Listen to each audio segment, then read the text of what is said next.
నాగేంద్ర గారు మొత్తానికి ఇప్పుడు మనకు అందిన బ్రేకింగ్ న్యూస్. కర్నూలు జిల్లా పత్తికొండ మండలం హోసూరులో తెలుగుదేశం పార్టీ మాజీ సర్పంచ్ వాకిటి శ్రీనివాసుల్ని అత్యంత దారుణంగా హత్య చేశారు. కళ్ళలో కారం కొట్టి వేట కొడవలతో నరికి చంపారు. టీడీపీ మాజీ ఆయన సర్పంచ్గా ఉన్నారు.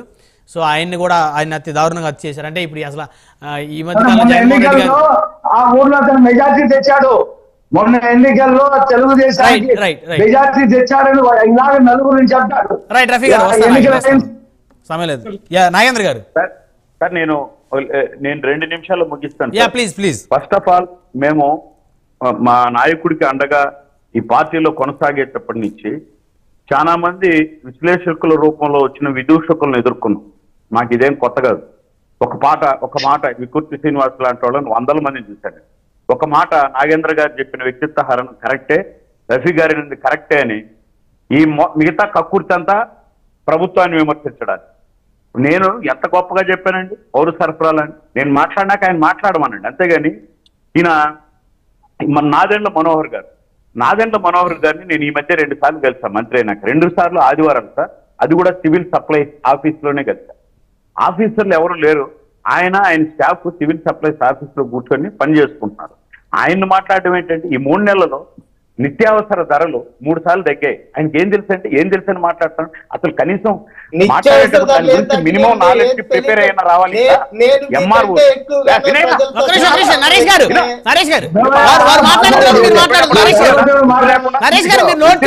నోట్ చేసుకోండి, వారి తర్వాత మీకు సమయం ఇస్తాను కదా. నేను కంటిన్యూ చేయండి. నేను రాసుకున్నా సార్. నేను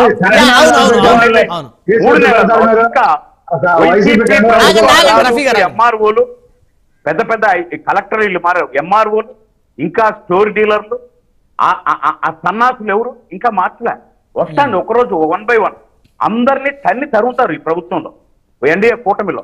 అప్పుడు రెండోది ఇక సామాన్య స్టోర్ దగ్గర నుంచి అక్కడికి కాదు పోయేదనే కొలతల దగ్గర నుంచి కాకినాడ పోర్టుకు పోయే మన దోచుకుని ఈ బియ్యాన్ని దాచిపెట్టి ద్వారంపూడి లాంటి దొంగలు దాచిపెట్టి తీసుకెళ్తున్నటువంటి ప్లాస్టిక్ బియ్యం క్వాలిటీలు వీటన్నిటి మీద కాకినాడ పోర్టుకెళ్ళి చెక్ చేసినటువంటి మనగాడు నాదెండ్ల మనం సార్. అది మా నాయకుడు జగన్మోహన్ రెడ్డి మీద సాధించిన విజయం. మీరు దాచిపెట్టిన బియ్యం, మీరు కల్తీ చేసినటువంటివి ఒక్క కేజీ కూడా ఇవి బయటికి పోవడానికి లేదు అని చెప్పి ఈ అక్రమ రవాణాన్ని అరికట్టడానికి 24 గంటలు పనిచేస్తుంటే ఈయన వచ్చి గ్రామ స్వరాజ్యం అంట. ఎందుకు మందు తగ్గించేది కాదంట. ఎందుకు తగ్గిస్తున్నారు కొంచెం వినండి మా వర్షన్ కూడా. సార్ ఈరోజు ఇది చాలా ఇంపార్టెంట్ పాయింట్ బ్రహ్మనాయుడు గారు.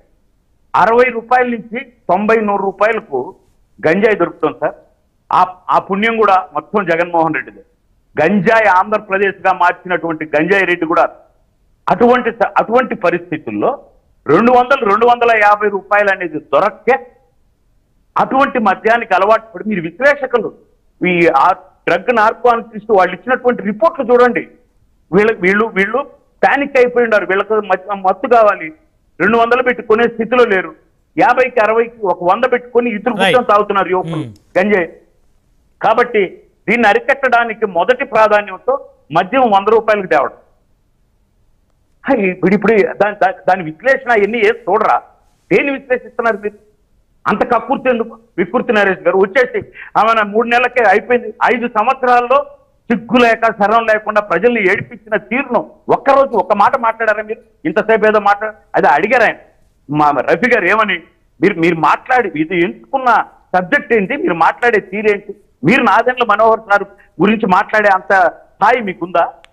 మీరు ఆ పేరు ఉచ్చరించడానికి కూడా పనికిరారు సార్. 24 గంటలు పనిచేస్తున్నారు సార్ వాళ్ళు. ప్రతిరోజు 3 సార్లు తగ్గింది ప్రభుత్వం వచ్చాక 3 నెలలు. మీరేంటి మాట్లాడుతున్నారు? వాళ్ళు ఉన్నారు కాబట్టి జగన్మోహన్ రెడ్డి అది నవ్వో ఏడుపు మీరేంటి బాబు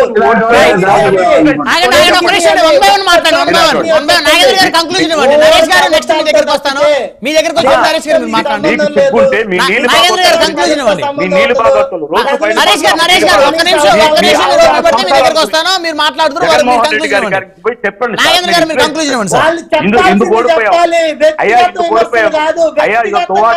ఓడిపోయావు చెప్పండి.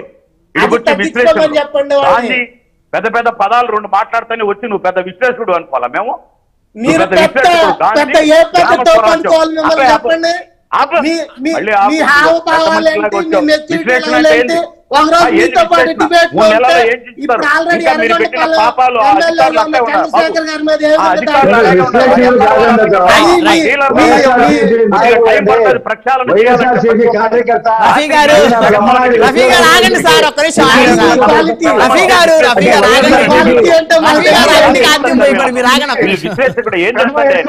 వ్యక్తిగతంగా ఒక నిమిషం ఆగండి రఫీ గారు గురించి మాట్లాడతాడు ఆయన.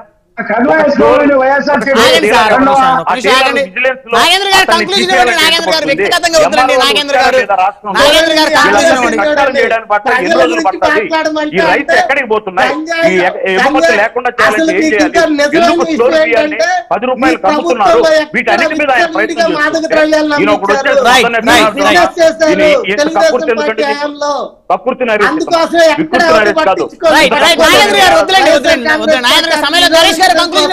నరేష్ గారు ప్రభుత్వం వచ్చి 2 నెలలు కూడా కాకుండానే ప్రభుత్వం మీద ఆరోపణ చేయడం కరెక్ట్ కాదు. ప్రోగ్రామ్స్ చేశారు. మీ ప్రభుత్వంలో అలాంటి ఒక్కటి కూడా చేశారా? ఎలాంటివి ఏం చేశారు చెప్పమంటే గంజాయి లాంటి గిరిజన ప్రాంతాల్లో ఎక్కువగా అరకు లాంటి గిరిజన ప్రాంతాల్లో వెళ్ళి ప్రజలకి అక్కడ ఉన్న ప్రజలకి అవేర్నెస్ తీసుకొచ్చారు. అర్థమైందా?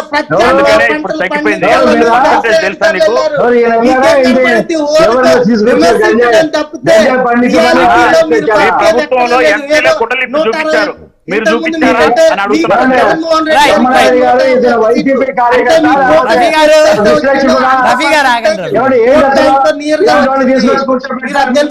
వైసీపీ కార్యకర్త అని చెప్పి చెప్పనండి, కన్వా వేసుకోమనండి.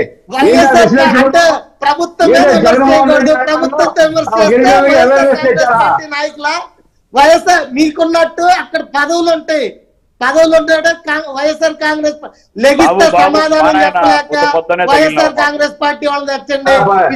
వైఎస్ఆర్ కాంగ్రెస్ పార్టీ ఇది కాదు కావాల్సింది, అది దానికి సమాధానం చెప్పండి. నాగేంద్ర గారు ఏం చెప్పారు?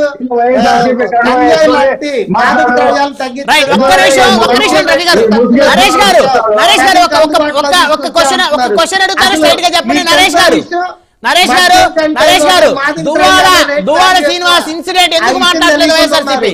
నరేష్ గారు దువ్వాడ శ్రీనివాస్ గారి ఎపిసోడ్ ఎందుకు మాట్లాడటం లేదు? నేను అడిగే చెప్పండి. దువ్వాడ శ్రీనివాస్ గారి ఎపిసోడ్ ఎందుకు మాట్లాడలేదు? గత ప్రభుత్వంలో ఇతర పార్టీల నేతలని వ్యక్తిగతంగా దూషించినటువంటి సాక్షాత్ జగన్మోహన్ రెడ్డి గారు బహిరంగ సభలో మాట్లాడిన సందర్భంలో ఈ రోజు ఎందుకు వ్యక్తిగత విషయాలు మాట్లాడుతున్నారు ఈ వైఎస్ఆర్సీపీ నాయకులు బయటకు వచ్చేసరికి? నేను వైఎస్ఆర్ కాంగ్రెస్ పార్టీ గాని, తెలుగుదేశం గాని, జనసేన పార్టీ, బీజేపీ ఎవరైనా ఎనీ పార్టీ ప్రజలను గాని ఎవరినైనా వ్యక్తిగత విమర్శలు చేయటం తప్పు అని చెప్తున్నా. ప్రజల సమస్యల గురించి మాట్లాడమని చెప్తున్నా. గ్రామాల్లో మౌలిక సదుపాయాలు ఏర్పాటు చేయాలని చెప్తున్నా. దీని మీద ఫోకస్ చేయమని చెప్తున్నా. మాటలు కాదు. ఆగస్టు 15th కి నేనేదో 10,000 రూపాయలు ఇచ్చాను, 25,000 రూపీస్ ఇచ్చాను అని చెప్తున్నా.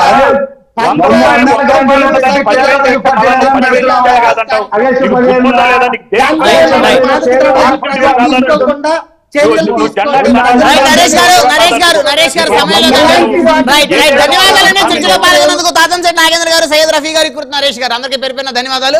మరి ఇది వాళ్ళ హాట్ టాపిక్. చూస్తూనే ఉండండి. Keep watching Prime nine news.